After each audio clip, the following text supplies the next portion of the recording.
உத்தரப்பிரதேச மாநிலம் லக்னோவில் மது அருந்த மறுத்த நண்பனை 4 பேர் சேர்ந்து வீட்டின் மொட்டை மாடியிலிருந்து தூக்கி வீசிய சிசிடிவி காட்சி வெளியாகி அதிர்ச்சியை ஏற்படுத்தியுள்ளது. கூடுதல் விவரங்களை செய்தியாளர் மதியழகன் வழங்க கேட்கலாம். வணக்கம் மதியழகன், விவரங்கள்.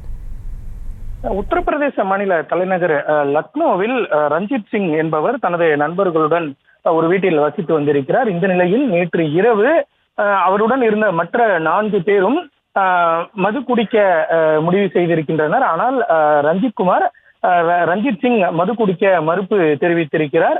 இதனால் ஆத்திரமடைந்த அந்த 4 பேரும் ரஞ்சித்தை முதல் மாடியிலிருந்து அவரை கீழே தள்ளிவிட்டு இருக்கிறார்கள். அதாவது ஒருவர் மேலே இருந்து தள்ளிவிட ரஞ்சித் கீழே விழுந்திருக்கிறார். இதனை அடுத்து கீழே இருந்த மற்ற 3 மேலே இருந்து வந்த ஒருவரும் சேர்த்து 4 பேரும் ரஞ்சித்தை மேலே இருந்து தள்ளிவிட்டது மட்டுமில்லாமல் கீழே ரஞ்சித் விழுந்தவுடன் அவரை சரமாரியாக தாக்கியும் இருக்கிறார்கள். இதனை அடுத்து அக்கம் பக்கத்தில் இருந்தவர்கள் உடனடியாக ரஞ்சித்தை மீட்டு மருத்துவமனையில் அனுமதித்திருக்கிறார்கள். இது தொடர்பாக காவல்துறையினர் விசாரணை நடத்திய பொழுதுதான் இந்த உண்மையானது தெரிய வந்திருக்கிறது. அதாவது ரஞ்சித் மது அருந்த மறுத்ததால் ஆத்திரமடைந்த அவரது நண்பர்கள் அவரை மாடியில் இருந்து தள்ளிவிட்டும் பின்னரும் அவர்களினுடைய கோபம் குறையாத காரணமாக அவரை கடுமையாக தாக்கி இருக்கிறார்கள். அக்கம் பக்கத்தினர் மீட்டு ரஞ்சித்தை மருத்துவமனையில் அனுமதித்திருக்கிறார்கள். அவர் மருத்துவ சிகிச்சைக்கு பின்னர் வீடு திரும்பி இருப்பதாகவும் போலீசார் தெரிவித்திருக்கிறார்கள். இந்த சம்பவம் தொடர்பாக ரஞ்சித்தினுடைய நண்பர்கள் 4 பேரையும் காவல்துறையினர் கைது செய்து அவர்கள் மீது வழக்கு பதிவு செய்து